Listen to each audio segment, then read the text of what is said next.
Okay, message आला.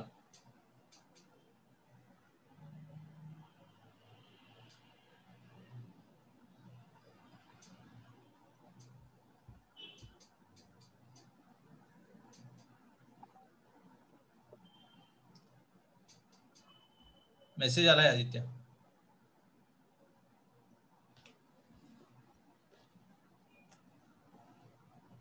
अजून दिसत नाही.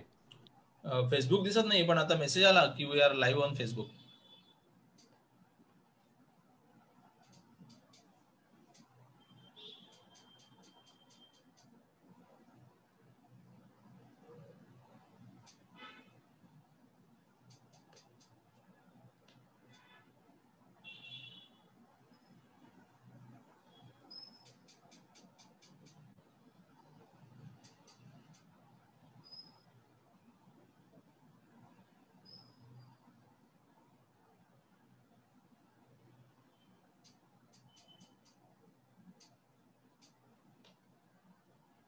दिसत नाही अजून.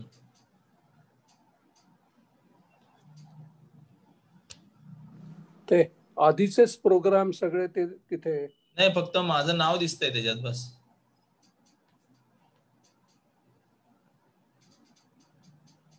तुझं एकदा दिसलं तिथे. चालू आहे लाईव्ह. मग सुरू करूया आपण. हो चालेल. ओके.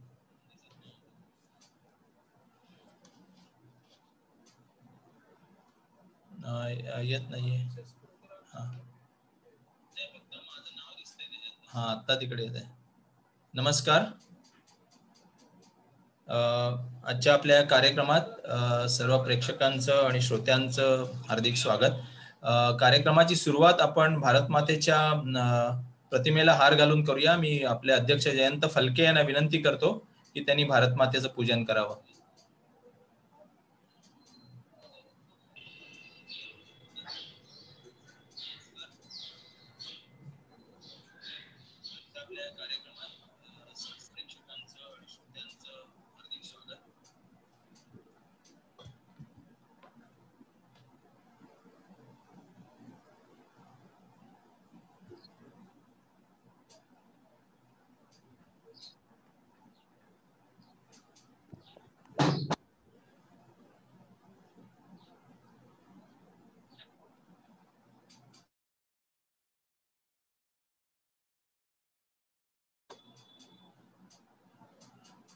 धन्यवाद जयंतजी.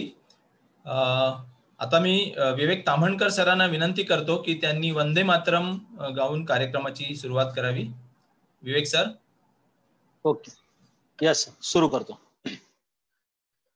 वंदे मातरम,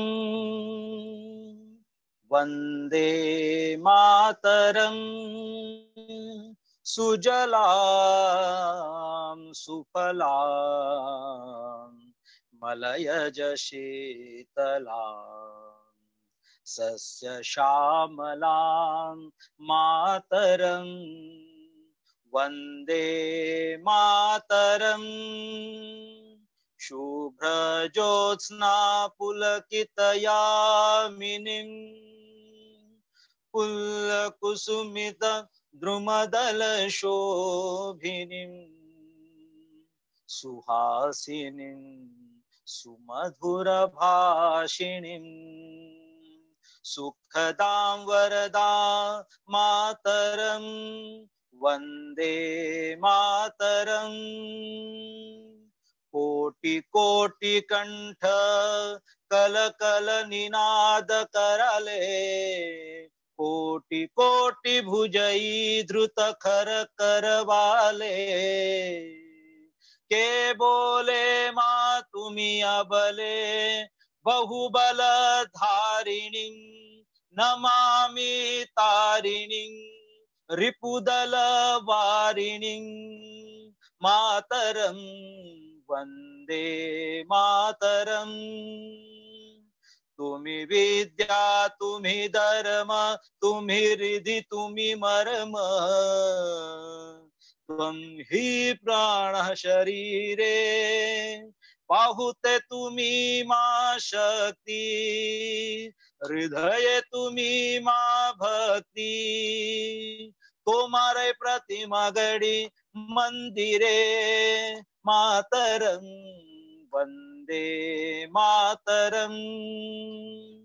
त्वं हि दुर्गा दश प्रहरण धारिणी कमला कमल दल विहारिणी वाणी विद्यादायिनी नमामि त्वां नमामि कमलां अमलां अतुलां सुजलां सुफलां मातरं वन्दे मातरं।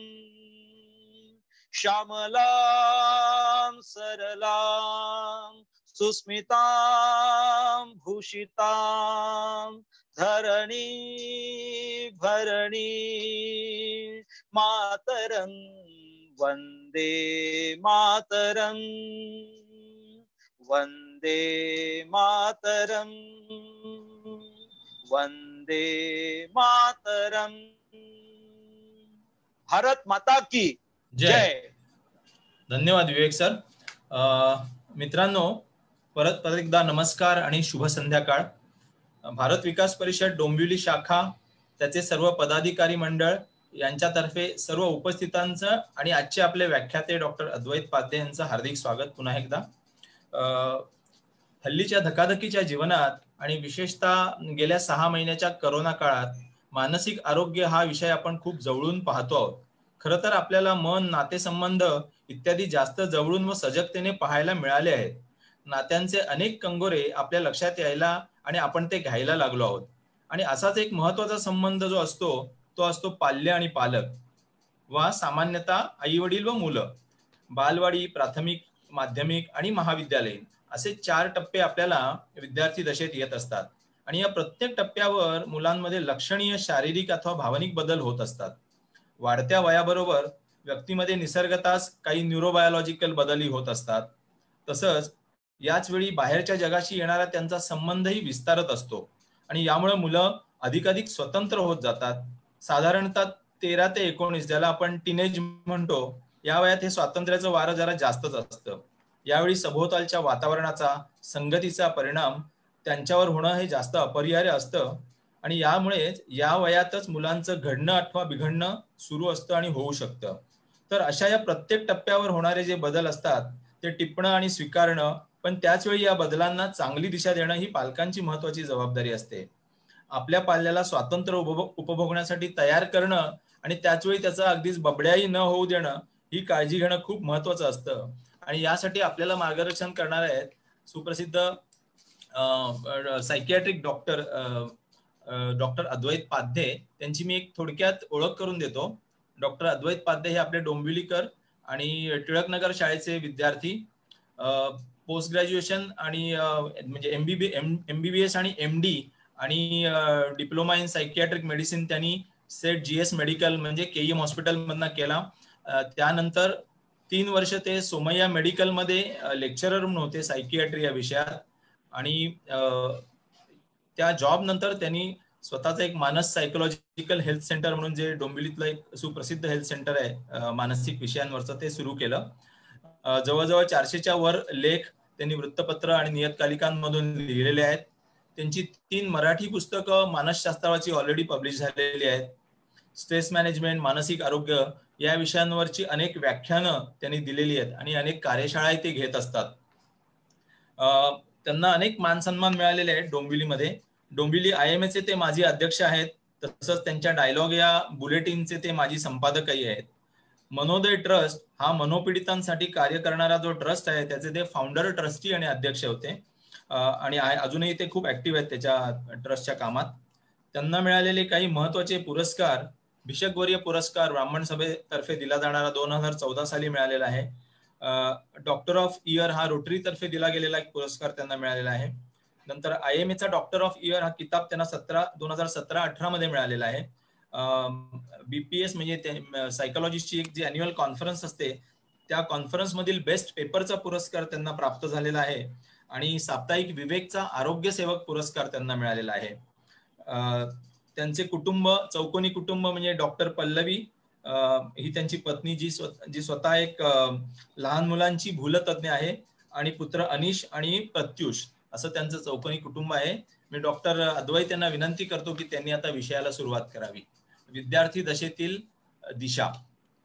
डॉक्टर अद्वैत. नमस्कार. भारत विकास परिषदेचे सर्व पदाधिकारी आणि उपस्थित सर्व प्रेक्षक आणि श्रोते हो, सर्वात पहिले मी भारत विकास परिषदेच्या डोंबिवली शाखेचे खूप मनापासून आभार मानू इच्छितो. त्यांनी हा असा सुंदर वेगळा टॉपिक जो अत्यावश्यक आहे आताच्या घडीला असा विषय निवडल्याबद्दल मी खूप भारत विकास परिषदेचा आभारी आहे. आणि योगायोग असा आहे की आता 3 ऑक्टोबर ते 10 ऑक्टोबर म्हणजे 10 ऑक्टोबर हा जागतिक मानसिक आरोग्य दिवस म्हणून पाळला जातो, आणि त्याच्या अगोदरचा 3 ऑक्टोबर ते 10 ऑक्टोबर हा आठवडा मानसिक आरोग्य सप्ताह म्हणून साजरा केला जातो, ज्याच्यामध्ये मानसिक आरोग्य विषयक जनजागृतीचे विविध कार्यक्रम राबवले जातात. आणि त्याच ओघात हा आजचाही कार्यक्रम होतो आहे, याचा मला विशेष आनंद वाटतो आहे. आणि यावेळच्या मानसिक आरोग्य सप्ताहाचं जे घोषवाक्य आहे ते हे की आपण सर्वांनी एकत्र येऊया आणि आत्महत्या रोखूया. नुकताच आता तुम्ही सगळेच जण वाचता आहात की सुशांत सिंग राजपूत सारख्या अभिनेत्याने आत्महत्या केली, ज्याचं प्रकरण रोज माध्यमांमध्ये होत आहे. त्याच्याही अगोदर शेतकरी आत्महत्या किंवा अनेकांच्या आत्महत्यांच्या बातम्या आपण वाचतच असतो. तर इन जनरल आत्महत्यांचं जगातलं जे प्रमाण आहे ते 8 लाख आत्महत्या रोज होत असतात, आणि त्यातलं 1 लाख आत्महत्यांचं प्रमाण हे भारतात आहे. त्याचबरोबर ॲडोलसंट म्हणजे ह्या टीनेज मध्ये होण्याचं जे प्रमाण आहे ते 14.5% आहे, आणि 12वीच्या वयात म्हणजे साधारण 17-18व्या वयामध्ये हे प्रमाण जास्त असतं. म्हणजे हे तिसरं महत्वाचं कारण आहे की ज्याच्यामुळे मृत्यू येऊ शकतो. असं म्हटलं जातं की दर तासाला भारतामध्ये दर तासाला एक विद्यार्थी आणि दर 2.5 तासाला एक शेतकरी आत्महत्या करत असतो. तर इतकं मोठं हे आत्महत्यांनी होणारा म्हणजे हत्यांपेक्षा होणाऱ्यापेक्षा सुद्धा आत्महत्यांनी होणारे मृत्यू हे जास्त आहेत, इतका हा गंभीर प्रश्न आहे. आणि त्याच्यामुळे यावेळचं जे घोषवाक्य आहे ते आत्महत्या संदर्भात आहे. त्याचबरोबर आता जे करोनाचं पॅन्डेमिक सगळीकडे चालू आहे त्याच्यामुळे सुद्धा नैराश्याचंही पॅन्डेमिक, चिंता आणि नैराश्याचंही पॅन्डेमिक नक्कीच निर्माण झालेलं आहे, ज्याच्यामुळे त्याचं रूपांतर पुढे आत्महत्यांमध्ये होऊ शकतं. त्यामुळे या सगळ्याचाच विचार केला तर आत्महत्या रोखणं हे फार अत्यावश्यक झालेलं आहे. आणि त्यासाठी विशेषतः विद्यार्थी वयोगटातलं ॲडोलसंट टीनेज मधलं आत्महत्या रोखण्यासाठी प्रयत्न करणं हे अत्यावश्यक आहे. कारण आत्महत्या रोखायचे प्रयत्न आता आपण सुरू केले तर पुढे होणाऱ्या आत्महत्या हे आपण रोखू शकू. मेन ज्या ह्या आत्महत्या होण्याचं जे कारण असतं ते भावनिक दबाव हाताळण्यात येणारं अपयश हे असतं. आत्महत्या म्हणजे हा मदतीची याचना किंवा ज्याला क्राय फॉर हेल्प असं म्हटलं जातं, ते क्राय फॉर हेल्प असते. आत्महत्या करणारे यशस्वी होणारे जे दिसतात आपल्याला ते फक्त हिमनगाचं टोक आहे, परंतु आत्महत्या करण्याचा प्रयत्न करणारे हे त्याच्यापेक्षाही जास्त असतात. किंवा रजिस्टर होणाऱ्या आत्महत्या आणि अनरजिस्टर्ड आत्महत्या सगळ्याच धरलं तर आपल्याला दिसतं ते फक्त हिमनगाचं एक टोक आहे असं आपल्याला म्हणता येईल. आणि विशेषतः विद्यार्थी वयात किंवा ॲडोलसंट वयामध्ये होणारं जे आत्महत्यांमागे जो भावनिक दबाव असतो त्याच्यामागे शैक्षणिक क्षेत्रातली किंवा शैक्षणिक शिक्षण विषयक दडपणं, शहरीकरण आणि आधुनिकीकरण, त्यातून निर्माण होणारे प्रश्न आणि कौटुंबिक प्रश्न ही मुख्य कारण संशोधनांनी सिद्ध केलेली आहेत. कुमार वयामध्ये नैराश्याचं प्रमाण सुद्धा खूप जास्त आहे, जवळजवळ 9 ते 11% एवढं प्रमाण आहे. आणि त्यामुळेच आत्महत्या प्रतिबंधासाठी किंवा आत्महत्या रोखायच्या असतील तर विद्यार्थी किंवा कुमारवयीन मुलं यांचं भावनिक आरोग्य सुदृढ करणं म्हणजे त्यावर लक्ष केंद्रित करणं हे अत्यावश्यक झालेलं आहे. आजच्या व्याख्यानाचा जो हा विषय आहे विद्यार्थी दशेतील दिशा. आता दशा हा जो शब्द आहे मराठी भाषा ही खूप वळवावी तशी वळते. आता दशा म्हणजे अवस्था आहे, पण विद्यार्थी दशा म्हणजे विद्यार्थी अवस्था असा त्याचा अर्थ आहे. पण काय दशा करून घेतली आहे असंही आपण म्हणतो. त्या अर्थाने दशा ही एक वाईट अवस्था असंही होऊ शकते. तर आणि दिशा हा जो शब्द आहे ह्या त्यातल्या द ला जर मागे काना दिला आणि वर वेलांटी काढली तर दशेचं रूपांतर हे दिशेमध्ये होऊ शकतं. म्हणजेच जर काना जो आहे याच्या मागचा जो काना आहे ते म्हणजे मागे उभे राहणे, भिवू नको, तू भिवू नको, मी तुझ्या पाठीशी आहे, असं जर पालक शिक्षक असे त्याच्या पाठीमागे उभे राहतायत आणि त्याचबरोबर वेलांटी म्हणजे त्याला योग्य भावनिक वळण आपण देतो आहोत पालक शिक्षक आणि आपण सगळे मिळून, तर अशी ही आधाराची आणि भावनिक आरोग्याची वेलांटी, आधाराचा काना आणि भावनिक आरोग्याची वेलांटी जर या दशेला दिली तर त्याची चांगली दिशा या विद्यार्थी वयातल्या मुलांना मिळू शकते असं म्हणता येईल. त्यामुळे त्या अनुषंगाने नाव आजचं कार्यक्रमाचं विषयाचं नाव हे खूपच अप्रोप्रिएट आहे, खूप आवडलं मला. तर विद्यार्थी घडवणं म्हणजे नक्की काय? शिक्षण क्षेत्राचं मेन काम आहे ते विद्यार्थी घडवणं. याच्या मागे म्हणजे सतत त्या मुलांमध्ये सतत शिकण्याची, काहीतरी शिकत राहण्याची, मग ते फॉर्मली असू दे किंवा इनफॉर्मली असू दे, ते शिकत राहण्याची आस निर्माण करणं हे ह्या वयाचं किंवा या विद्यार्थी घडवण्यामागचं साध्य आहे. आणि मग ते साध्य यशस्वी करण्या साध्य प्राप्त करण्यासाठी पुस्तकं, परीक्षा ही साधनं आहेत. परंतु आता आपल्याला असं दिसतं की साधनच साध्य झालेलं आहे, परीक्षा हेच साध्य झालेलं आहे आणि त्यामुळे विद्यार्थ्यांचं रूपांतर हे परीक्षार्थ्यांमध्येच झालेलं आहे.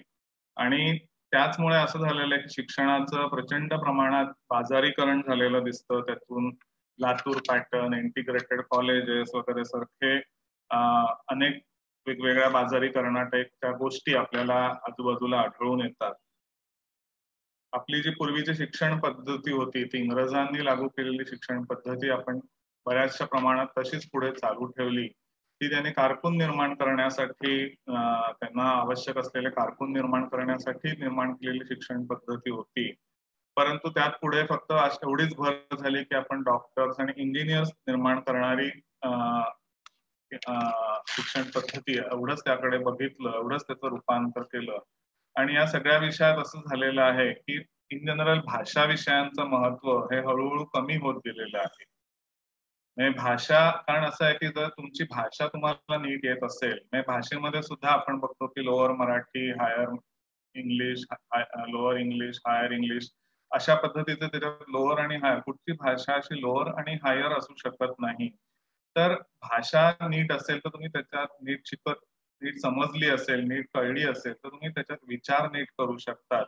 आणि विचार जर योग्य प्रमाणात करू शकलात तरच तुमच्या भावना तुम्ही योग्य पद्धतीने व्यक्त करू शकता. त्यामुळे भाषा विषयांचं महत्व खूप असायला पाहिजे.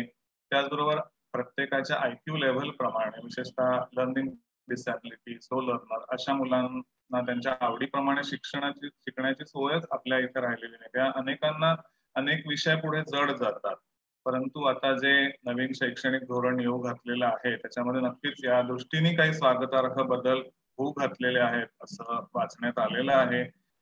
आणखी त्याचं डिटेल माहिती कळल्यानंतर नक्कीच आपल्याला ह्याच्याविषयी बोलता येईल, पण तो आजचा आपला विषय नाहीये. तर यासाठी विद्यार्थ्यांचं जर शेवटी आपण बघतो की यशस्वी विद्यार्थी, पुढे यशस्वी विद्यार्थी कोणाला म्हणायचं किंवा एखादा विद्यार्थी यशस्वी झाला असं केव्हा म्हणता येईल, तर तो केवळ त्याला चांगले मार्क मिळाले, तो चांगल्या मार्काने चांगल्या श्रेणीतून पास झाला याचा हा म्हणजे तो यशस्वी झाला असं नाही, तर तो जीवनात पुढे किती यशस्वी झाला हे बघणं महत्वाचं आहे. त्यांनी जर पुढे समजा काही नोकरी केली, व्यवसाय केले किंवा आणखीन काही गोष्टी केल्या, त्या अनेक गोष्टींमध्ये पुढे समाजातल्या वावरण्यात तो किती यशस्वी झाला हे कोण ठरवतं, हे काय कोणती गोष्ट ठरवते, तर तुमचा IQ, तुमची बौद्धिक पातळी, बुद्ध्यांक हा कितीही उच्च असला तरी त्याच्या जोडीला तुमचा भावनांक जोपर्यंत उच्च असत नाही, तो जोपर्यंत त्याला साथ देत नाही तोपर्यंत जीवनात यशस्वी होणं हे होऊ शकत नाही. आणि त्यामुळे जीवनात यशस्वी व्हायचं असेल तर तुमची भावनांक हा वाढायला पाहिजे आहे. जॉन गोलमन यांनी IQ किंवा पुढे EQ या दोन्हीवर काम केलं आणि त्यांनी भावनिक शिक्षण किंवा भावनांक म्हणजे काय तर लहानपणापासून आपल्याला राग, वैफल्य, गोंधळ, चिंता यासारख्या भावना ज्या आहेत त्या समजून घ्यायला किंवा त्या ओळखायला शिकवणं किंवा शिकणं म्हणजे भावनिक शिक्षण असं त्यांनी म्हटलेलं आणि त्याच्यातून आपल्याला भावनांक वाढवता येतो असं त्यांनी म्हटलेलं. म्हणजे अशीच जी मुलं आहेत ती नातेसंबंध, मैत्री अत्यंत कौशल्यपूर्ण रीतीने हाताळू शकतात किंवा जीवनात येणारे जे ताणतणावाचे प्रसंग आहेत त्याला सुद्धा कौशल्यपूर्ण रीतीने सामोरं जाऊ शकतात.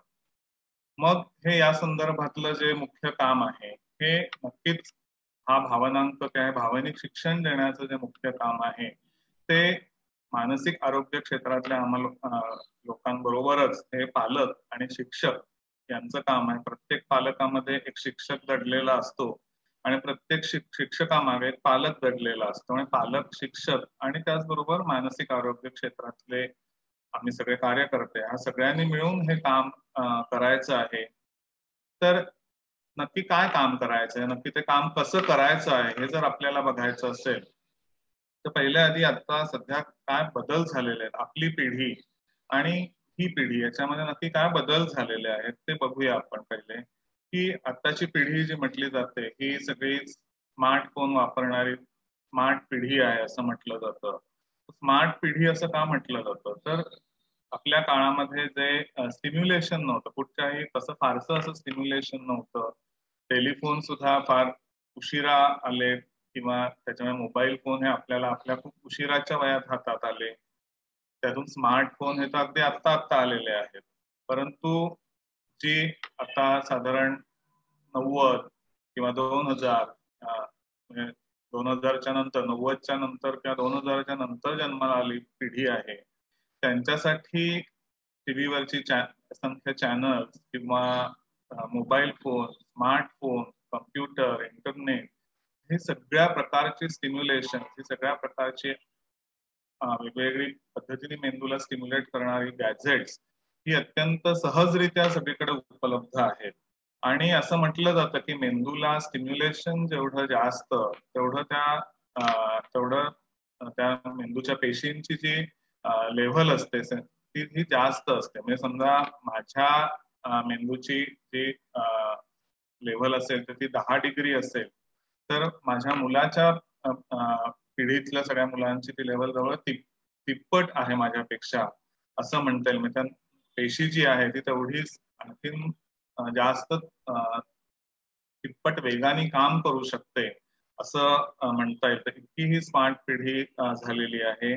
त्याचबरोबर म्हणजे जशी ह्या गॅजेट्सची मुबलकता झालेली आहे त्यामुळे त्याच्याचबरोबर माहितीचीही मुबलकता झालेली आहे. माहितीची मुबलकता झालेली आहे, मी ज्ञानाची असं म्हणत नाहीये. तर माहितीची मुबलकता झालेली आहे, वस्तूंची मुबलकता झालेली आहे आणि त्याचबरोबर पुढे आयुष्यात करायच्या गोष्टींचे जे काही पर्याय आहेत त्या पर्यायांचीही मुबलकता झालेली आहे. आपल्या वेळेला वस्तूही मुबलक नव्हत्या. आपली जी पिढी आहे त्या पिढीच्या वेळेला वस्तूही मुबलक नव्हत्या,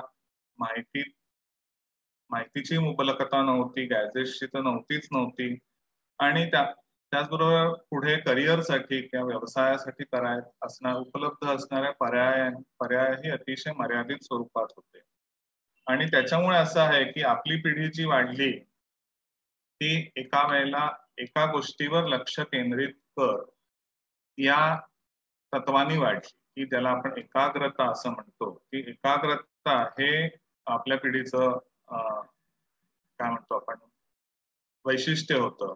तर आत्ताच्या पिढीचं वैशिष्ट्य आहे ते म्हणजे अनेकाग्रता. म्हणजे काय की मल्टीटास्किंग. एका वेळेला जसं कॉम्प्युटरमध्ये जशा एका वेळेला अनेक विंडोज ओपन राहू शकतात तसे ते अनेक विंडोजवर काम करू शकतात कारण त्यांच्या मेंदूला पहिल्यापासून असं स्टिम्युलेशन असल्यामुळे ते अनेकाग्रतेकडे जाऊ शकतात. आणि अनेकाग्रता हा काही मी वापरलेला शब्द नाही, तर अनेकाग्रता हा विनोबांनी वापरलेला शब्द आहे. हे कॉन्सन्ट्रेशनचं जे ही लेव्हल्स आहे त्याच्यामध्ये पहिली असते ती एकाग्रता आहे, दुसरी असते ती अनेकाग्रता आहे आणि तिसरी असते ती समरसता आहे. तर अशा वेळेला अशा तिन्ही पातळी म्हणजे एका वेळेला अनेक पातळींवर लक्ष केंद्रित करणं आणि एका वेळेला अनेक पातळींवर समरस होऊन काम करणं ही पुढची तिसरी पायरी आहे. तर आपल्या पुढची पिढी अनेकाग्रतेच्या लेव्हलवर गेलेली आहे त्याचबरोबर आपण परंपरा पाळणारे आहोत. म्हणजे आपल्याला आपल्या आधीच्या म्हणजे आपल्या आई वडिलांनी काही सांगितलं किंवा कोणी काही सांगितलं तर ते तसंच्या तसं त्याला फारसे प्रश्न न विचारता आपण ते पाळत आलो. परंतु आताची जी पिढी आहे ती प्रत्येक गोष्टीला का हे प्रश्न विचारते, की हे असं का, ते तसं का, तर असं का ही विचारणारी, का असं विचारणारी ही पिढी आहे हे आपण लक्षात घेतलं पाहिजे. आपल्याला त्यामुळे आपलं जे व्यवसायाच्या करिअरच्या बाबतीत होतं ते सरळ सोट होतं, की हे झाल्यावर हे 10वी झाल्यावर हे करायचं, 12वी झाल्यावर या क्षेत्रात जायचं, हे आपला एक सरळ सोट मार्ग ठरलेला होता. परंतु आता अनेक पर्याय उपलब्ध आहेत. त्याच्यामुळे आता इव्हन अनेक पर्याय जसे व्यवसायाच्या क्षेत्रात उपलब्ध आहेत ही चांगली गोष्ट आहे.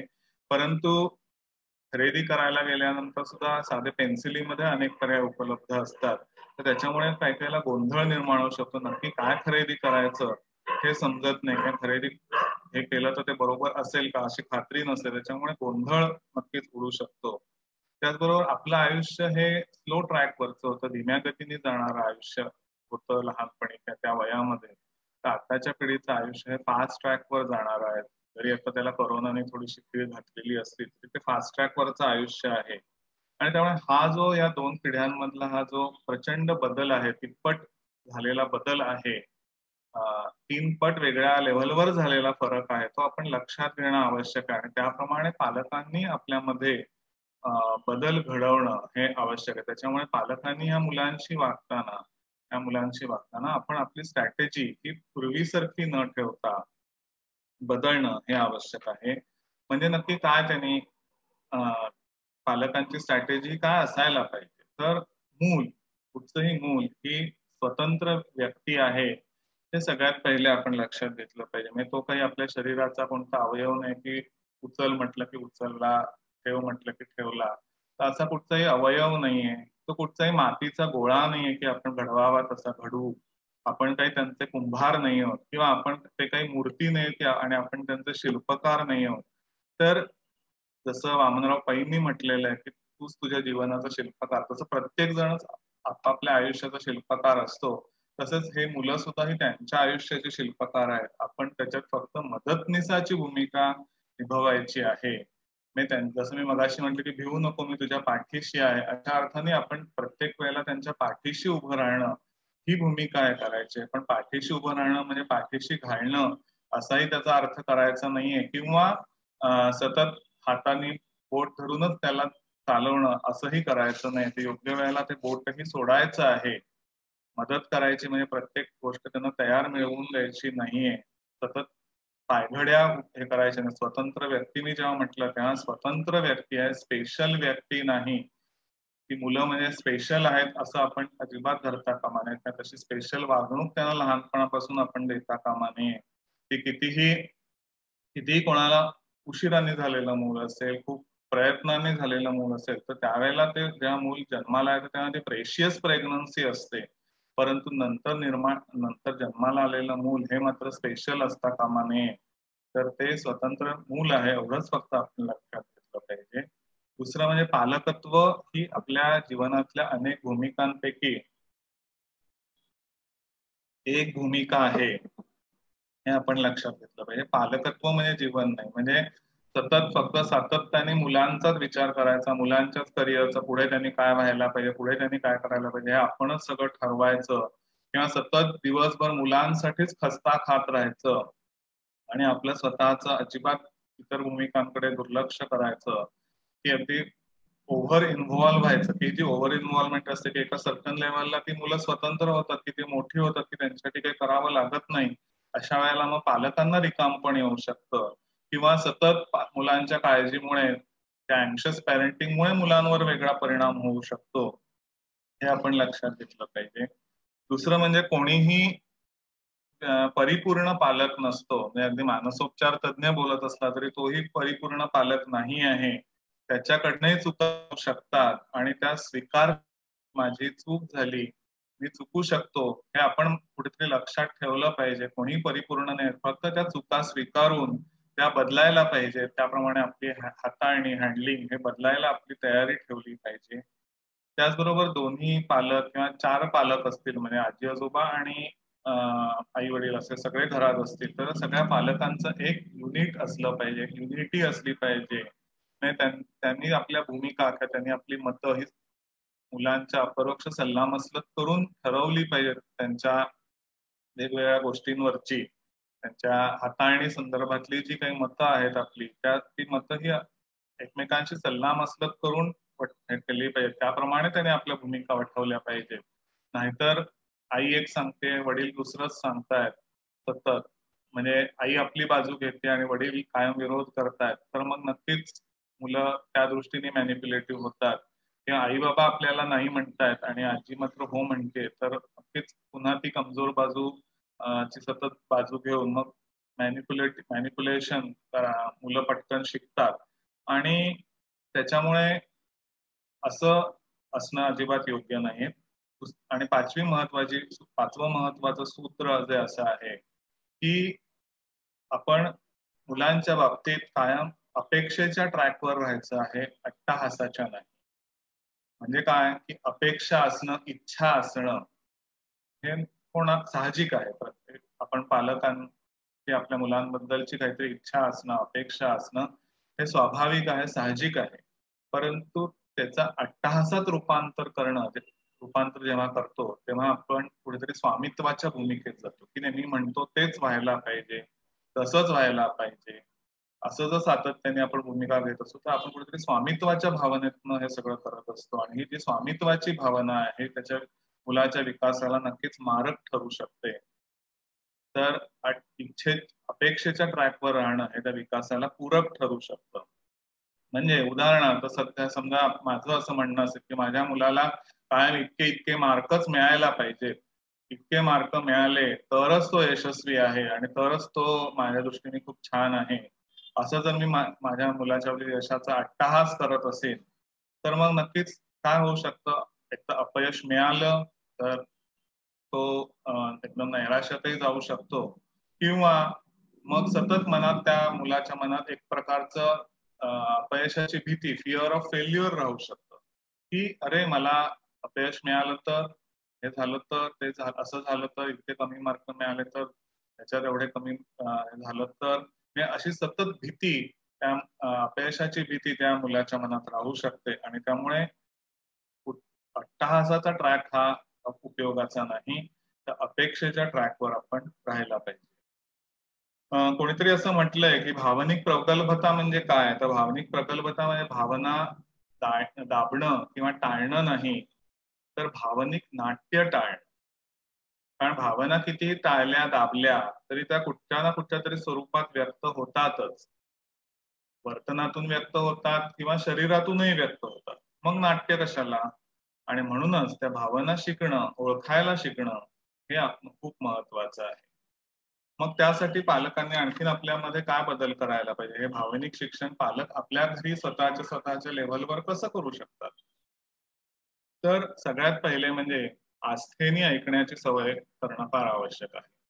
आता आपल्या ज्या भावना आहेत ह्या 3 कॉग्निटिव्ह सायकोलॉजीचा विचार केला तर 3 पद्धतीच्या भावना आहेत की आपल्या ज्या पहिल्या मूळ भावना आहेत त्यामध्ये राग, भीती अशा स्वरूपाच्या आहेत की त्या लिम्बिक सिस्टीम, ज्या आपल्या अस्तित्वासाठी आवश्यक असलेल्या भावना होत्या, त्या आदिम भावना ज्या आहेत त्या आहेत. तर पुढच्या ज्या प्रगत भावना आहेत की त्याला विवेकी भावना असं म्हणता येतं की त्याच्यामध्ये म्हणजे दुःख किंवा आनंद ह्या विवेकी भावना आहेत, जरी त्या निगेटिव्ह पॉझिटिव्ह असल्या तरी. तर त्याच्याही पलीकडे जाऊन आस्था, करुणा ह्या ज्या भावना आहेत, त्या आस्था आणि करुणासारख्या ज्या भावना आहेत ह्या भावना ह्या उन्नत भावना आहेत. म्हणजे त्या निओकॉर्टिकल इमोशन्स आहेत असं आपण म्हणूया की आपल्या मेंदूचे जे कॉर्टेक्स नावाचं आवरण असतं त्याच्या आणखीन त्यातलं जे प्रगत भाग जो आहे निओकॉर्टेक्स, त्या निओकॉर्टेक्स मधून निर्माण झालेल्या भावना म्हणजे उन्नत भावना आहे असं म्हणता येईल. आणि त्यातली एक भावना म्हणजे आस्था, किंवा ज्याला इंग्लिश मध्ये आपल्याला आपण एम्पथी असं म्हणतो, म्हणजे समानुभूती असंही त्याला म्हणता येईल की आस्थेने ऐकण्याची सवय आहे. म्हणजे आता समजा मूल आपल्याला येऊन काहीतरी त्याला त्रास होतोय किंवा काहीतरी होत आहे सांगतोय, तर आपण एकीकडे पेपर वाचत ऐकतोय तर त्याला आस्थेने ऐकणं असं तर अजिबात म्हणता येणार नाही. किंवा आपण नुसतं करत ऐकतोय, पण त्याच्यामागे आपलं लक्ष मात्र दुसरीकडे आपल्याला ऑफिस मधल्या कामांमध्ये आहे किंवा आणखीन कुठच्या तरी गोष्टींमध्ये आहे, तर त्याला सुद्धा आस्थेने ऐकणं असं नक्कीच म्हणता येणार नाही. किंवा उगाचच खोटी सिंपथी किंवा सहानुभूती दाखवणं यालाही हे नाहीये. तर पूर्णपणे एम्पथी होऊन म्हणजे त्या मुलाच्या जागी जाऊन स्वतःला आपल्याला नेऊन अनुभवून जर आपण हे केलं, तर आपण जे ऐकणं आहे ते समानुभूती किंवा आस्थेने ऐकणं आहे. उदाहरणार्थ एक मूल आपल्याला लहान मूल आहे घरात आणि मोठं मूल पण आहे आणि लहान मुलाचा नुकताच जन्म झालेला असल्यामुळे आईचं लक्ष लहान मुलाकडे जास्त दिलं जात आहे आणि मग ते मोठं मूल त्याचं थोडंसं जेलस झालेलं आहे किंवा त्याच्यामुळे तो उगाच राग करतंय, चिडचिड करतंय असं दिसतं त्यावेळेला आणि ते येऊन सांगतंय आपल्याला काहीतरी आणि अशा वेळेला जर आपण त्याची आस्थेने चौकशी केली किंवा आपल्याला दिसतंय की ते इफेक्ट राहतंय किंवा नीट बोलत नाहीये, काहीतरी त्याचं वेगळं वागणं चालू आहे, मग अशा वेळेला आपण त्याची आस्थेने चौकशी केली पाहिजे की मला समजतंय की आहे आपलं लहान बेबी आलेलं आहे त्याच्यामुळे मी त्याच्याचकडे लक्ष देतो असं तुला वाटतंय ना. ही जी त्याच्या मनातली भावना आहे ही आपण त्याच्या जागी जाऊन आपल्या तोंडून व्यक्त केली तर नक्कीच जी आस्था आहे ही आपण कुठेतरी दाखवत असतो आणि अशा रीतीने बोलल्यानंतर मग ते लहान मूल ते मोठं मूल जे आहे ते नक्कीच आपल्या जवळ येतं आणि आपल्या त्याच्या मनात काय आहे त्या भावना ते व्यक्त करतं. म्हणजे हे आस्थेने ऐकण्याच्या सवयीतून किंवा आपण त्याच्याशी आस्थेने बोलण्याच्या सवयीतून म्हणजे ते मूल स्वतःहून बोलत असेल तेव्हा ऐकलं पाहिजे किंवा अगदी लहान मुलं असतील की ते स्वतःहून ते सांगू शकत नाहीत, तर अशा वेळेला त्यांच्या नॉन व्हर्बल्स म्हणा त्यांच्या देहबोलीतून त्यांच्या भावना जाणून घेऊन आपण त्यांच्याशी आस्थापूर्वक संवाद साधणं हे फार महत्वाचं आहे. त्याचबरोबर त्या मुलांना त्यांच्या भावना वर्णन करायला आपण शिकवलं पाहिजे की वर्णन करायला आणि व्यक्त करायला पण.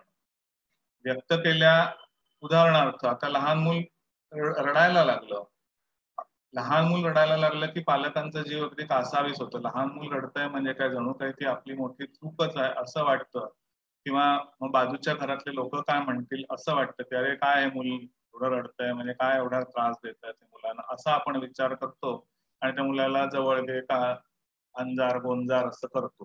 तर असं नाहीये, मुलांना रडू पण द्यायला पाहिजे. मुलं रडत असतील काहीतरी त्यांना काही वेळेला भूक लागल्याने रडत असतात किंवा काही अन्य कारणाने रडत असतात, त्यावेळेला विनाकारणही रडत असतात. मला आठवते माझी आई मला सांगायची की तिची आई म्हणजे आता ती 6 भावंड होती तेव्हा आई सांगायची की तेव्हा तिची लहान भावंड कोणी रडायला लागली की आजी कामात असायची आणि सकाळी उठून कोणी असं रडायला लागलं की आजी त्यांना पाठ मांडून द्यायची आणि बस इथे बस आणि तिथे बसवायची आणि स्वतःचं काम करत राहायची. काही वेळाने आपोआप जे कोण रडत असायचं ते शांत व्हायचं आणि पुढच्या गोष्टीला निघून जायचं. तर हा जो भाग आहे काही वेळेला जर ती लक्ष वेधून घेण्यासाठी उगाच रडत असतील तर अशा वेळेला दुर्लक्ष करणं हेही योग्य ठरतं. दुर्लक्ष करणं पण दुर्लक्ष करताना म्हणजे मुद्दाम म्हणजे आपण नाही दुर्लक्षच करतो मी तुझ्याकडे असंही सांगायचं नाही किंवा चिडूनही बोलायचं नाही. चिडून बोलणं म्हणजे सुद्धा लक्ष देण्यासारखं आहे. केवळ समजावायला जाणं म्हणजेच लक्ष देणं असं नाही, तर त्याच्या विषयी राग व्यक्त करणं हाही लक्ष देण्यासारखंच आहे. तर कुठची निगेटिव्ह किंवा पॉझिटिव्ह पद्धतीने रिॲक्ट व्हायचं नाही हे करायला पाहिजे. किंवा समजा काही कारणाने तर रडू येत असेल, दुःखाने जरी रडू येत असेल, काही लागलं आहे किंवा काही भांडण झालं आहे, तर अशा वेळेला सुद्धा आधी त्याला पूर्ण रडू दिलं पाहिजे आणि मग त्याच्याशी बोललं पाहिजे की नक्की तुला काय वाटतंय, कशामुळे वाटतंय, हे जर आपण त्याला विचारलं तर होऊ शकतं. किंवा अगदी लहान असताना जेव्हा आपण जशी मुलाला फळं फुलं असं काही चित्र दाखवून शिकवतो तशाच वेळेला वेगवेगळ्या भावना सुद्धा ज्या आहेत त्या चेहऱ्यांच्या चित्रांच्या मदतीने सुद्धा आपल्याला शिकवता येऊ शकतात की ही जी भावना आहे ही आनंदाची आहे, ही दुःखाची आहे, ही उदासीची आहे, ही भीतीची आहे, ही क्रोधाची आहे. तर अशा पद्धतीने चेहऱ्यांची चित्र काढून सुद्धा या भावना आपल्याला अगदी लहान वयात शिकवता येतात की या भावना ओळखायला लहानपणापासून मूल शिकू शकतं. कारण भावना ओळखल्या तर ते मूल भावना व्यक्त पण करू शकतं. त्याचबरोबर खेळताना किंवा म्हणजे आता भावना योग्य का अयोग्य हे त्यांना कसं दाखवून द्यायचं, त्यांनी व्यक्त केलेली भावना ही योग्य आहे का अयोग्य आहे हे कसं दाखवून द्यायचं. समजा खेळताना हरल्यानंतर मूल चिडलं, रडायला लागलं, ओरडायला लागलं, तर अशा वेळेला आपण त्याच्यासाठी मग मुद्दाम ठीक आहे आता मी तुला जिंकवतो असं जर केलं तर आपण त्याला पुन्हा स्पेशल ट्रीटमेंट देतोय, आपण त्याला जिंकण्याची सवय लावतो आहे. तर असं करणं योग्य नाही. किंवा लहान मुलाशी आजी किंवा आजोबा खेळताय तर सतत आजी आजोबांनीच हरायचं आणि लहान मुलांनी जिंकायचं, तर असं योग्य नाही. मुलाला सवय लागते की आपण सतत जिंकायची आणि मग नंतर दुसऱ्या कोणाबरोबर खेळताना असं होऊ शकतं की हरलं की मग लगेच चिडचिड होऊ शकते किंवा होऊ शकते. त्यामुळे कधीही अशा स्पेशल ट्रीटमेंट त्यांना द्यायची नाही. किंवा खेळताना हरलं तरी हरल्यानंतर सुद्धा त्यांना आपण पुढे जावं तसंच चालू ठेवायचं की थोडंसं त्यावेळेला मध्ये ब्रेक घ्यायचा, पुन्हा थोड्या वेळाने खेळायला लागायचं आणि मग समजा तो जिंकला तर मग त्याला आपण दाखवू शकतो किंवा मगाशी मी जिंकलो आता मी हरलो तर बघ मला कुठे काय झालं, मी कुठे काय, जसं मी जिंकणं ऍक्सेप्ट केलं तसंच मी माझं हारणंही ऍक्सेप्ट केलं. तर अशा पद्धतीने आपल्या स्वतःच्या वागण्यातून आपण त्यांना हे दाखवून देऊ शकतो की हे जिंकणं हारणं हा आयुष्याचा भाग आहे आणि त्यामुळे ते दोन्ही ऍक्सेप्ट केलं पाहिजे. चिडचिड करणं ही त्यावेळेला रडणं हे अयोग्य आहे हे कुठेतरी आपण त्यांना अशा पद्धतीने आपल्या उदाहरणातून किंवा दाखवून देऊ शकतो.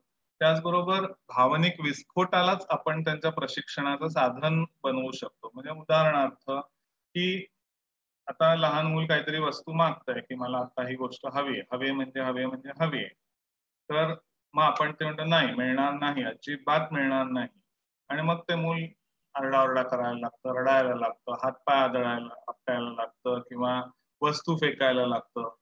मग असा आक्रस्ताळेपणा केल्यानंतर मग आपण म्हणतो बरं काय भीक नको पण कुत्रा आवर, पण म्हणून असं करून आपण शेवटी की जाऊ दे बाबा घे असं करून त्याला देऊन टाकतो आणि मग त्याच्यातनं मूल काय शिकतं की आपण आक्रस्ताळेपणा केला की आपल्याला आपलं सगळं मिळतं.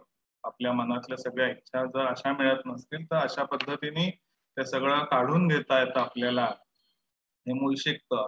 समजा आई नकारच देत असेल आणि वडिलांनी मान्य केलं तर मग नक्कीच वीक पॉइंट कोण आहे, वीक पर्सन कोण आहे त्यांना कळतं. मग प्रत्येकाला मागणी कोणाकडे करायची हे शिकतात किंवा मग आईने हो म्हटलंय तुम्ही द्या मला असं सुद्धा सांगितलं जाऊ शकतं. तर अशा पद्धतीने मॅनिप्युलेशन पण त्या ह्याच्यातून शिकतात.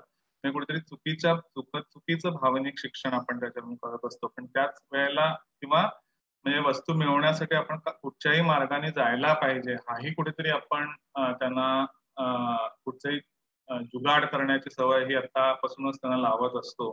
तर त्याच वेळेला आपण त्या आक्रस्ताळेपणाला जेव्हा ठामपणाने त्याच्यावर ठाम राहतो की आपल्या नाहीवर जेव्हा ठाम राहतो तेव्हा त्यांना नकार पचवायला सुद्धा आपण शिकवतो की ते 4 वेळेला आक्रस्ताळेपणा करतील पण 5व्या वेळेला नक्कीच ते शांत राहतील. त्या मागणी आपण नाही म्हटल्यावर ते आपलं ऐकतील, म्हणजे नकार सुद्धा ते पचवायला शिकतील आणि हे अशा पद्धतीने आपण या भावनिक विस्फोटाला त्यांच्या भावनिक प्रशिक्षणाचं साधन बनवू शकतो. त्याचबरोबर मतभेदाचा किंवा भांडणांमधून सुद्धा आपण त्यांचं भावनिक प्रशिक्षण करू शकतो. म्हणजे समजा खेळताना खालती ते मित्र भांडत असतील, मुलं एकमेकांमध्ये भांडत असतील तर एक तर सगळ्यात पहिले म्हणजे आपण त्याच्यात पडू नये. तिथे किती थोडं किंवा मोठं भांडण झालं असेल, मूल रडत रडत घरी आलं, रागवून घरी आलो तर मगाशी सांगितलं असतं की पहिले आपण आस्थेने त्यांचं ते काय म्हणताय ते ऐकून घेतलं पाहिजे आणि मग की बरोबर आहे मी समजू शकतो तुला आता काय वाटतंय, म्हणजे पुन्हा तिथे आस्था आली किंवा हे आलं. पण त्याच्याच बरोबर असर्टिव्ह कम्युनिकेशन पाहिजे. समजा आपल्याला कळलं की नाही आपल्या त्याचंही चुकलंय, आपल्या मुलाचंही चुकलं आणि समोरच्याचंही चुकलंय, मग त्यावेळेला त्याला सांगायचं की अरे भांडण दोघांमुळे होऊ शकतं, आपण आपली चूक सुधारूया आणि आपण त्याला सांगूया नंतर किंवा तू त्याची माफी माग आणि त्याला त्याची चूक पटवून दे. त्याचं माप त्याच्या पत्रात टाक पण आधी त्याची माफी माग की मी चुकलो, मी पण असं वागायला नको होतं. जेव्हा आपण अशा पद्धतीने असर्टिव्ह कम्युनिकेशन करू आपण दुसऱ्याच्या भावना जाणून घेऊ शकतो किंवा त्यालाही वाईट वाटलं असेल किंवा त्यालाही नक्कीच त्रास झाला असेल तुझ्या वागण्याचा, जसं तुला त्याच्या वागण्याचा त्रास झाला तसं त्यालाही तुझ्या वागण्याचा त्रास झालेला असणार. तुझा मित्रच आहे ना, एरवी तो तुम्ही खेळता छान, म्हणजे तुला तो आवडतो, पण केवळ आता थोडंसं तुमचे मतभेद झाले, त्या काही गोष्टी पटल्या नाहीत म्हणून हा थोडासा वाद निर्माण झालेला आहे. आणि वाद हा नेहमीच दोघांमुळे होतो. टाळी दोन हातांनीच वाजते, त्यामुळे आपण दोन्ही हातांनी कुठेतरी एक एक पाऊल मागे घेतलं पाहिजे. आधी तू मागे पाऊल घे, आपोआप घेईल तो एक पाऊल मागे. तर अशा पद्धतीने आपण त्या नाही केलं पाहिजे. नाही मग आपण त्यांच्या वतीने भांडायला जायचं, मुलांच्या वतीने आपण त्याच्या आई वडिलांशी भांडायला जायचं, त्यांच्याकडे तक्रार करायची, असंही करता उपयोगी नाही. काही काही छोटी छोटी भांडणं असतील तर त्याच्यात अजिबात पडायचं नाही. आता ती मुलं भांडतात, थोड्या वेळाने एकमेकांच्या गळ्यात गळे घालून पुन्हा खेळायलाही लागतात. त्याच्यामुळे पण भांडण समजा झालं ते आपल्यापर्यंत आलं तर मात्र अशा पद्धतीने त्या भांडणं सोडवण्याच्या दृष्टीने प्रयत्न करून आपण त्यांचं भावनिक प्रशिक्षण करू शकतो. सगळ्यात शेवटची गोष्ट जी एक लक्षात ठेवायला पाहिजे ती म्हणजे मुलं ही अनुकरण प्रिय असतात. आणि त्यामुळे जसं मी मगाशी म्हटलं की मुलांसमोर आपलं एक युनिट राहणं तर आवश्यक आहे. आपल्या भांडणांचं, आपल्यामधल्या मतभेदांचं प्रदर्शन हे मुलांसमोर शक्यतो होणार नाही असं आपण बघितलं पाहिजे. शेवटी आपणही माणसं आहोत, त्यामुळे कधी ना कधीतरी अचानकपणे भावना व्यक्त होतात, परंतु तरी सुद्धा असं व्हायला पाहिजे. तिसरी गोष्ट म्हणजे लोकासांगे ब्रह्मज्ञान असं नको व्हायला की आपण म्हणजे आपण मात्र नाही, आपण मुलाला शिकवतोय, सांगतोय की तू असं करू नको, असं करायला पाहिजे, तू जास्त इंटरनेट नाही वापरता कामा, सोशल मीडिया जास्त नाही वापरता कामा, आपण मात्र सातत्याने तेच करतो आहोत, तर ते मात्र चुकीचं आहे. हेच पूर्वी टीव्हीच्या बाबतीत होतं, आता ते सोशल मीडियाच्या बाबतीत झालेलं आहे. तर अशा पद्धतीने पालकांनी आपल्या मध्ये काही चेंजेस केले. किंवा आणखीन एक गोष्ट म्हणजे की आपल्या म्हणजे मोठी मुलं असतील, टीन एज मुलं असतील, तर त्यांच्याशी कुठलीही गोष्ट ही चर्चा करायला पाहिजे. म्हणजे जसं मग अशी म्हटली स्मार्ट पिढी झालेली आहे, त्याच्यामुळे डायलॉग हा असला पाहिजे. जसं की कुठली गोष्ट का करायची नाही ते त्यांना आपण समजावून सांगितलं पाहिजे, किंवा असं असं कारण आहे म्हणून हे करणं योग्य नाही. म्हणजे ती एखादी गोष्ट जेव्हा आपण त्यांना करायला नाही सांगत आहोत, नकार देत आहोत, तेव्हा नकारामागचं कारणासकट त्यांना आपण पटवून दिली पाहिजे, ते कारण सांगितलं आणि त्यातून सुद्धा त्याला पर्याय पुढे ठेवला पाहिजे. की म्हणजे ओव्हर प्रोटेक्टिव्ह पण नाही होता कामा, की ठीक आहे माझं असं मत आहे, त्यातून पुढे आता तू ठरव, तूच स्वतःहून ठरवू शकतोस की आता हे करायचं का नाही करायचं, निर्णय तुझा आहे. तर अशा पद्धतीने सुद्धा पण ते निर्णय तुझा आहे म्हणताना म्हणजे असं नाही की निर्णय बघा तुझा आहे, तुझी जबाबदारी आहे, म्हणजे आता मी काही तुझं काही हे झालं तर मग तू जबाबदार पूर्णपणे, असाही हे असता कामा नये. की ठीक आहे तू निर्णय घे, पण तू जो काही निर्णय घेशील तुझ्या पाठीमागे मी आहे, हे कुठच्याही बाबतीत असायला पाहिजे. की जो काही निर्णय घेशील तुला त्यातले फायदे तोटे काय प्रोज आणि कॉन्स मी समजावून सांगितलेले आहेत, पण त्यातून तो निर्णय घेशील त्याच्यात मी तुझ्या बरोबर आहे. तू जर अगदीच चुकीचा निर्णय असेल, अगदीच जसं काही फारच विघातक निर्णय असेल तर त्यावेळेला बाब वेगळी, पण साध्या साध्या गोष्टींबाबत मी हे म्हणतो आहे. तर अशा बाबतीत मात्र आपण त्यांना ही मोकळीक देणं, किंवा मोकळीक देण्यापेक्षा समजावून सांगून मग त्यांना जो पर्याय निवडतील त्याच्यामध्ये त्याच्या मागे उभं राहणं हे आपण करायला पाहिजे आहे. त्यामुळे असा सतत डायलॉग असला पाहिजे, पण तो डायलॉग करताना सुद्धा तो कुठेतरी हुकुमशाही डायलॉग असता कामा नये आहे. तर तो प्रॉपर डेमोक्रेटिक डायलॉग असला पाहिजे. त्याच्यामध्ये देवाणघेवाण, विचारांची देवाणघेवाण होणं हे फार आवश्यक आहे. किंवा आपली भूमिका त्याच्यासमोर व्यक्त करणं आणि त्याची भूमिका समजून घेऊन मग त्यातून कुठेतरी मध्यम मार्गी निर्णय घेणं, अशा पद्धतीने आपण आपल्या विशेषतः टीनेजर मुलांची अशा पद्धतीने आपण हे करू शकतो. आता शाळांच्या लेव्हलवर किंवा शिक्षकांच्या लेव्हलवर आपल्याला नक्की ह्या बाबतीत काय करता येईल, तर या बाबतीत एक खूप छान प्रयोग 1971 मध्ये अमेरिकेत झालेला होता. अल्बर्ट एलिस नावाचे जे मानसशास्त्रज्ञ आहेत, तर त्यांनी द लिव्हिंग स्कूल नावाची एक शाळा सुरू केलेली होती. अल्बर्ट एलिस हे जे मानसशास्त्रज्ञ होते, तर त्यांनी त्यांच्या स्वतःच्या जीवनातल्या विविध अनुभवांवरून त्यांनी पुढे जाऊन विवेकनिष्ठ उपचार पद्धती किंवा रॅशनल इमोटिव्ह बिहेवियरल थेरपी अशा पद्धतीची उपचार पद्धती त्यांनी मानसशास्त्रामध्ये सुरू केली. त्याच्या आधी त्याची थिअरी केली आणि मग ती थिअरी ऍक्च्युअली थेरपीमध्ये कशी प्रॅक्टिकली कशी यूज करायची त्या पद्धतीने त्यांनी अनेक ट्रेनिंग सुरू केलं आणि त्या दृष्टीने आज अल्बर्ट एलिस इन्स्टिट्यूट हे अमेरिकेत आहे, त्याची भारतातही शाखा आहे. तर हा जो अल्बर्ट होता हा त्यांनी जीवनातल्या अनुभवांवरून कसं हे सुरू केलं त्याचं एक छोटंसं उदाहरण मी देतो की हा जो अल्बर्ट होता तो 9 वर्षाचा होता आणि 9 वर्षाच्या अल्बर्टला नेफ्रॉटिक सिंड्रोम नावाचा किडनीचा आजार त्यावेळेला झालेला होता की तो लहान मुलांमध्ये मेनली दिसत असतो. आणि त्यावेळेला त्याला मग तिथल्या त्या पिडियाट्रिक वॉर्डमध्ये हॉस्पिटल ऍडमिट केलेलं होतं आणि बरीचशी मुलं असायची तिथे आणि ट्रीटमेंट बराच काळ चालत असायची त्यावेळेला. त्याच्यामुळे मग मुलंच असायची आणि तिथली सिस्टर त्यांची देखभाल करायची आणि आई वडील मधून मधून भेटायला यायचे. तर अशा वाढदिवसाला भेटायला यायचे किंवा आणि त्या प्रसंगाने भेटायला यायचे. त्या दिवशी एक दिवशी अल्बर्टचा वाढदिवस होता आणि त्या दिवशी खूप वेळ झाला तरी त्याची आई वडील काही भेटायला आले नाहीत आणि त्यामुळे मग अल्बर्ट खूप जोरात थैथयाट करायला लागला, चिडचिड करायला लागला, बेडवर पाय आपटायला लागला, आरडाओरडा करायला लागला. मग सिस्टर तिकडची येऊन जोरात ओरडली गेलो, थांब करू नकोस, इंजेक्शन देईन तुला वगैरे असं नेहमीच्या पद्धतीने त्याला दटावलं. मग थोड्या वेळाने त्या 9 वर्षाच्या मुलाने तेव्हा विचार केला की मी जो एवढा मला हा त्रास करून देतो आहे की त्याच्याने त्रास फक्त मला होतोय, त्याच्याने थोडीच माझे आई वडील इथे येत आहेत त्यांच्यापर्यंत, तर मग मी स्वतःला त्रास एवढा का करून घ्यायचा. माझ्या हातात काय आहे की माझ्या हातात काय आहे तर मी शांत राहणार. त्यांचं येणं किंवा न येणं हे माझ्या हातात नाहीये, ते त्यांच्या हातात आहे. मग जी माझ्या हातातली गोष्ट नाहीये त्या गोष्टीवर मी एवढा त्रागा का निर्माण करायचा. जे आम्ही जे आज फॅक्टर्स विदिन कंट्रोल आणि factors beyond our locus of control जे सांगतो ते 9 वर्षाच्या मुलाला तेव्हा समजलेलं होतं आणि असा विचार करून तो मुलगा स्वतः शांत झाला. असा इथून कुठेतरी वयाच्या 9व्या वर्षापासून कुठेतरी या विवेकनिष्ठ विचारांची त्याची कुठेतरी जडणघडण ही त्यावेळेला आपोआप सुरू झाली होती.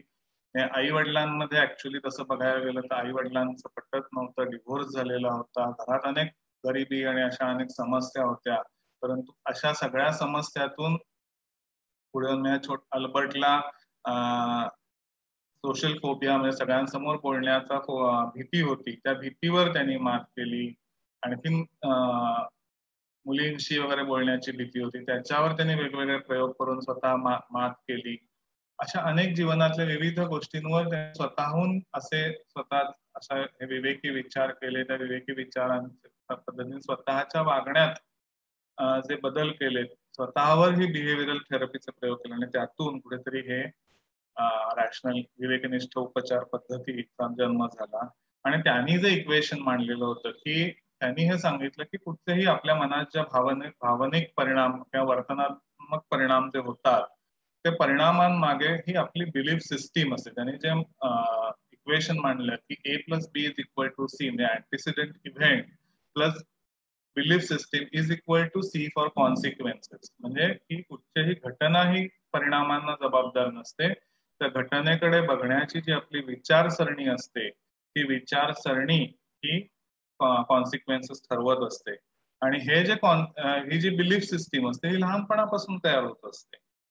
तर मग ही लहानपणापासून निर्माण झालेली विचारसरणी ही मोठ्या वयामध्ये बदलणं थोडं नक्कीच कठीण असतं. मग त्यामुळे मग आणि त्यावेळेला असं झालेलं होतं 1971च्या दरम्यान की त्यावेळेला अमेरिकेमध्ये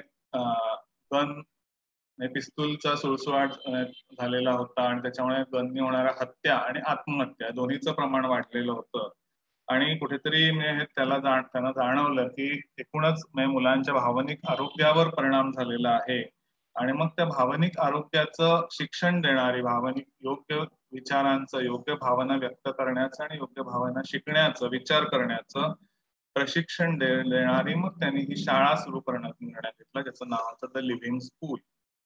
आणि त्याच्यामध्ये त्यांनी तिथल्या जे काही शिक्षक आले त्याच्यात इतर काय म्हणतो आपण सिलेबस तर होता जो नेहमीचा त्यावेळेला जो तिथल्या शाळांमध्ये शिकवला जायचा तो सिलेबस तर होताच, पण त्याच्या जोडीला हे भावनिक शिक्षण त्यांनी दिलेलं होतं. तर त्याच्यामध्ये त्यांनी या शिक्षकांचं आणि पालकांचं हे विवेकनिष्ठ या दृष्टीने हरिपेटीच्या दृष्टिकोनातून ट्रेनिंग केलं. आणि मग त्यांनी लहान मुलांसाठी, विशेषतः जी अगदी छोटी मुलं होती त्यांच्यासाठी ज्या परिकथा आहेत त्या वेगळ्या पद्धतीने लिहिल्या. म्हणजे उदाहरणार्थ सिंड्रेलाची जी कथा आहे, की सिंड्रेलाची जी कथा आहे त्याच्यामध्ये सिंड्रेलाला मग ती खूप सावत्राई त्रास देत असते, मग ती पार्टीला जायचं असतं, मग ती परी येते आणि मग ती सगळं असं करते आणि मग सगळं परी येते ती तिची मदत करते आणि पुढे सगळं छान छान होतं. असं बेसिकली या सगळ्या स्टोरीज मध्ये असतं. तर मग या परिकथेतून मग आपण काय शिकतो, तर परिकथेतून आपण कुठेतरी मुलांवर बिंबवत असतो की आपल्या जीवनात कोणतरी परी यायला पाहिजे, कोणतरी मसीहा यायला पाहिजे की जो आपलं जीवन बदलवून टाकेल. म्हणजे सतत त्या कोणावर तरी मसीहावर अवलंबून राहायची, म्हणजे आपलं सामाजिक जीवन बदलण्यासाठी कोणतरी शिवाजी येईल, कृष्ण येईल किंवा आणि मग राम येईल आणि मग तोच आपलं जीवन बदलून टाकेल, अशी भावना अशी कुठेतरी आपल्या मनावर त्याच्यातनं बिंबवलं जातं. किंवा सतत कोणावर तरी दुसऱ्यावर, मी माझ्यासाठी काही करू शकत नाही. मध्यंतरी मी एका शाळेमध्ये असंच एक हे होतं, मुलांसाठी कार्यक्रम केला होता. त्याच्यामध्ये ह्याच विषयावरनं मी मुलांशी बोलत होतो की त्यांना सिंड्रेलाची स्टोरी, म्हणजे सिंड्रेलाची अशी गोष्ट आहे तर ती परीच नसतीच आली तर काय झालं असं, सिंड्रेलानी काय केलं असतं, की सिंड्रेलानी तिचं आयुष्य कसं घडवलं असतं. ती परी आली त्याच्यामुळे तिचं पुढचं जीवन सुखाचं झालं, पण मग नाहीतर मग तिने काय केलं असतं. तर आणि असा मी मुलांना प्रश्न विचारला आणि काही मिनिटं दिली आणि खरंच मुलांनी अतिशय वेगवेगळ्या पद्धतीने की तिने तिच्या आई आणि सावत्र आई यांच्याशी कसा सामना केला असता. मग तिने त्यासाठी घराबाहेर पडून काहीतरी स्वतःच सगळं स्वतःसाठी काहीतरी वेगळं काहीतरी शिकली असती, हे करेल ते करेल आणि मग स्वतःचं जीवन घडवेल असं एका मुलाने सांगितलं. अशाच पद्धतीने मी कुठेतरी ती तशीच नाही तर गेली असती तिथे भीडभाड न बाळगता आणि मग कदाचित तिचं सौंदर्य बघून राजकुमार तिच्या प्रेमात पडला असता वगैरे अशी एका मुलीने स्टोरी सांगितली. म्हणजे पण तिने तिच्यासाठी प्रयत्न केले असते हे कुठेतरी मुलांनी त्याच्यातून अशी स्टोरी बनवली. आणि अशा पद्धतीने जर आपण अशा स्टोरीज मध्ये त्यांनी त्याच्यात वेगवेगळ्या सगळ्या परिकथा आहेत त्यात अशा पद्धतीने लिहिल्या. किंवा जसं सुपरमॅन, बॅटमॅनच्या ज्या गोष्टी होत्या त्याच्याऐवजी त्यांनी आरिटी मॅन तयार केला, की प्रत्येक वेळेला हा जो आरिटी मॅन आहे हा त्या मुलांना योग्य विचार त्यांना शिकवतो आणि मग ती मुलं बदलतात. अशा पद्धतीने थोडंसं त्यांनी त्याच्यात चेंजेस केले. तर अशा पद्धतीने या परिकथा लहानपणी लहान मुलांना त्यांना सांगायच्या वगैरे अशा पद्धतीने त्या लहान मुलांसाठी बदल केले. किंवा शाळेत शिकवताना सुद्धा समजा एका वर्गात काळी मुलगी होती ती आणि मग तिच्या रूपावरून याच्यावरून तिला सगळी मुलं चिडवायची, हे करायची आणि त्याच्यामुळे ती मुलगी सतत उदास बसलेली असायची हे शिक्षकांच्या लक्षात आलं. मग त्यांनी काय केलं, एका तासाला त्यांनी एक स्पंज घेऊन आले आणि पाण्याने भरलेली बालदी घेऊन आले आणि मग तो स्पंज त्या पाण्यात बुडवला. मग मुलांना विचारलं की काय झालं, काय फरक झाला, तर त्या बालदीतलं जे पाणी होतं ते स्पंजनी सगळं शोषून घेतलं असं मुलांनी सांगितलं. तर तेव्हा मग तेच उदाहरण देऊन टीचरने सांगितलं, पण हा स्पंज आहे, हा निर्जीव वस्तू आहे, पण आपण मात्र सजीव आहोत. स्पंज काही विना तक्रार न करता किंवा काही विचार न करता आजूबाजूची त्याचं जे काही ठेवण आहे त्या पद्धतीने तो आजूबाजूचं पाणी सगळं शोषून घेतो. पण याचा अर्थ आपण आपल्या आजूबाजूला बोलल्या जाणाऱ्या सगळ्याच गोष्टी ह्या आपल्या शोषून घेतल्या नाही पाहिजेत. आणि मग कुठेतरी त्या काळामध्ये त्या मुलीलाही ते इनडायरेक्टली समजलं आणि मग तिच्या वागण्यात बदल झाला की तू त्यांच्याकडे दुर्लक्ष कर. नुसतं जे सांगून होत होतं ते या उदाहरणातून कुठेतरी हे झालं. किंवा एक मुलगी जी होती तिला अभ्यास कठीण वाटायचा म्हणून ती खूप आदळआपट करायची. मग टीचरनी तिच्यासाठी 2 चेहरे आणि त्याच्या सूचक भावना लिहिलेली अशी चित्र काढून दिली. की एका चित्रावर लिहिलं होतं की सगळं अभ्यास खूपच कठीण आहे, मी नाहीच करणार, मला नाहीच जमणार. आणि मग चेहरा होता तो रागावलेला चेहरा किंवा वैतागलेला चेहरा असं होतं. तर दुसरा विचार असलेला की आहे कठीण आहे, अभ्यास कठीण आहे किंवा मला जमत नाहीये, पण मी प्रयत्न केला, थोडा प्रयत्न केला तर कदाचित जमेल सुद्धा. आणि मग चेहरा होता तो समाधानी किंवा आनंदी असलेला चेहरा होता. आणि मग त्या मुलीला सांगितलं तर तू ठरव, प्रत्येक वेळेला तुझ्या मनात असा विचार आला, असं हे अभ्यास करताना तू बघ, तू विचार कर की कोणता चेहरा छान आहे आणि आपल्याला आपला कोणता चेहरा हवा आहे, तुझ्या चेहऱ्यातल्या कोणती भावना दिसायला हवी आहे. आणि मग हळूहळू त्या मुलीमध्ये बदल होत आला. किंवा आता असं असतं की RBT मध्ये त्यांनी सांगितलं की प्रत्येक जण हा आपला स्वतःचा मनाचा प्रत्येकाचा आपल्याशी संवाद चालू असतो, ज्याला सेल्फ टॉक असं म्हणतात. की प्रत्येकाच्या मनातला जो सेल्फ टॉक असतो तो शोधून काढायचा की तो इरॅशनल आहे का, मग तो कसा बदलायचा, हे बेसिकली RBT मध्ये काम आम्ही करत असतो. तर मग लहानपणी हे कसं शिकवायचं, तर त्यांना फॅक्ट डिटेक्टिंग गेम्स असे त्यांनी शोधून काढले की प्रत्येक वेळेला वेगवेगळ्या कठीण परिस्थिती त्या मुलांना सांगायच्या आणि त्या वेगवेगळ्या कठीण परिस्थितीत या मुलाच्या मनात कोणते सेल्फ टॉक येईल, मग त्या मुलांनी वेगवेगळ्या सांगायचे की प्रत्येकाने आपापल्याला सुचतील तसे सांगेल आणि मग जो बरोबर सांगेल त्याला बक्षीस.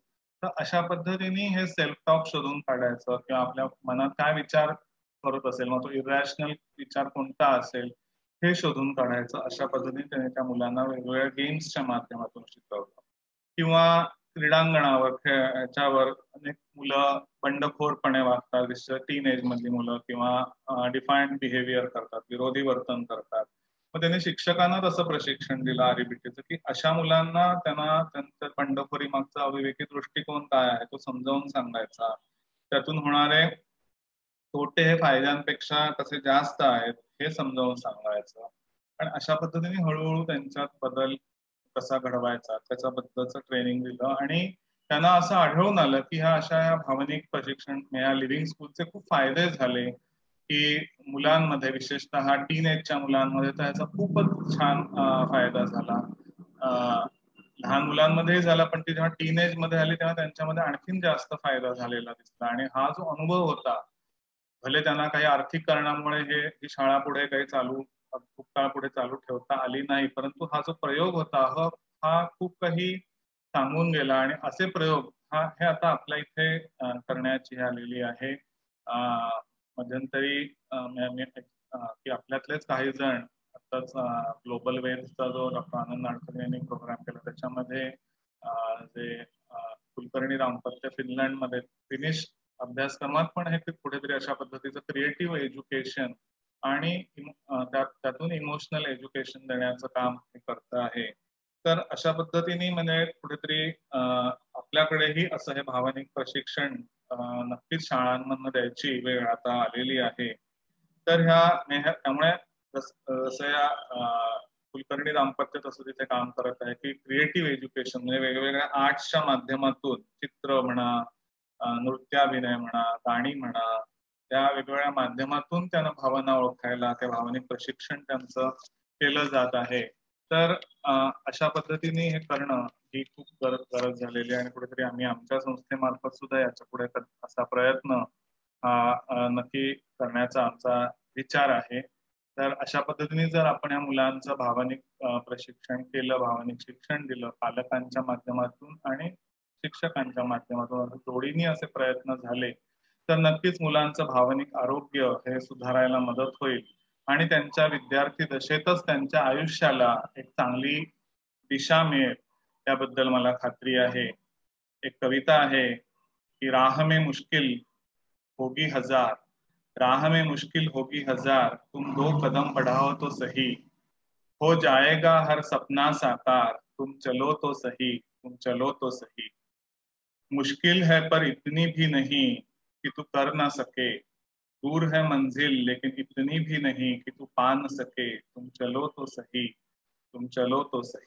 सपनों के सागर में कब तक गोते लगाते रहोगे, तुम एक राह चुन लो तो सही, तुम उठो तो सही, कुछ करो तो सही, तुम चलो तो सही, तुम चलो तो सही. कुछ ना मिला तो कुछ सीख पाओगे, जिंदगी का अनुभव साथ ले जाओगे, गिरते पड़ते ही संभल जाओगे, फिर एक बार तुम जीत जाओगे, तुम चलो तो सही, तुम चलो तो सही. माझ्या मते ही कविता सगळं काही बोलून जाते आहे. धन्यवाद.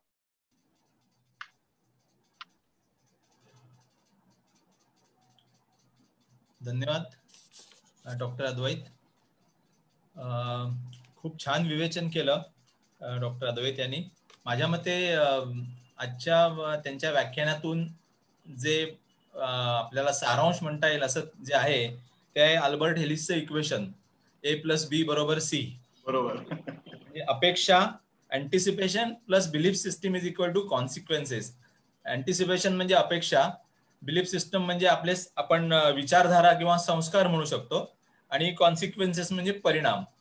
अपेक्षा किंवा विचारधारा काहीही कमी जास्त झालं तर परिणाम त्याचा निगेटिव्ह किंवा वाईट होऊ शकतो.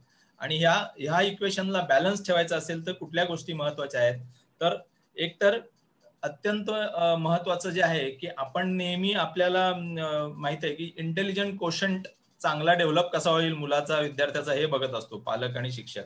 तर त्या IQ बरोबर म्हणजे बुद्ध्यांकाबरोबर, बौद्धिक बुद्ध्यांकाबरोबर त्याचा इमोशनल कोशंट कसा चांगला डेव्हलप होईल हे लहानपणापासून बघायला हवंय आपण. म्हणजे त्याचा भावनिक बुद्ध्यांक जे डॉक्टरांनी सांगितलं हा एक अत्यंत महत्वाचा आहे. दुसरी गोष्ट म्हणजे पालकांचा किंवा शिक्षकांचा त्या विद्यार्थ्यांशी चांगला संवाद राहायला हवाय. आणि तिसरी गोष्ट म्हणजे विद्यार्थ्यांना तुम्ही गोष्टी कोणत्याही सांगा, चांगल्या गोष्टी, पण जर परी आली नाही तर काय कराल, हा एक जो विचार आहे तो त्यांना विचार प्रवृत्त करेल, विचार करायला लावेल. तर ह्या 3 गोष्टी माझ्या मते सर्वात जास्त महत्वाच्या आहेत, लहान वयापासून, अगदी बालवाडीपासून ते इव्हन कॉलेजला जाईपर्यंत. तर हे अत्यंत चांगल्या रीतीने डॉक्टरांनी विशद केलं. डॉक्टर अद्वैत, भारत विकास परिषद, त्याचे सर्व पदाधिकारी उपस्थित आणि प्रेक्षक जे उपस्थित आहेत त्या सर्वांतर्फे मी तुमचे आभार मानतो, हार्दिक आभार मानतो. आणि खरंच आय थिंक फेसबुकवर पण आपलं लाईव्ह होतं, तर काही जे प्रेक्षक आता येऊ शकलेले नाहीत ते नंतरही ऐकतील. आणि यातना ह्या 2 किंवा 3 महत्वाच्या ज्या टिप्स आहेत दिलेल्या त्या आपण जर आचरणात आणल्या तर खरंच चांगले नागरिक आपण घडवू शकू. धन्यवाद पुन्हा एकदा. आणि कार्यक्रमाची सांगता आपण जनगण मन म्हणून करणार आहोत, राष्ट्रगीताने करणार आहोत. आणि आय थिंक आदित्य असेल तर सगळ्यांना म्यूट करायचं, कारण जनरली नाहीतर ते सिंक्रोनाइज होत नाही. सर्वांनी म्हटलं म्यूट करून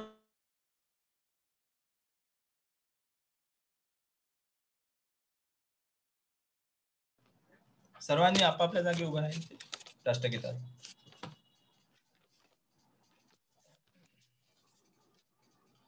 आणि ऍक्च्युली तत्पूर्वी एक गोष्ट आहे की काही प्रश्न उत्तर असतील समजा तर विचारू शकतात प्रेक्षक. आणि मी डॉक्टरांचा नंबरही दिलेला आहे, तर तो नंबर त्यांना केव्हाही कॉन्टॅक्ट करून त्यांचे काही प्रश्न असतील तर विचारू शकतात. अद्वैत, तुमचा नंबर मी दिलेला आहे फेसबुकवर पण सर्वांना, तर ज्यांना कोणाला काही प्रश्न असतील तर ते लोक विचारतील नंतर.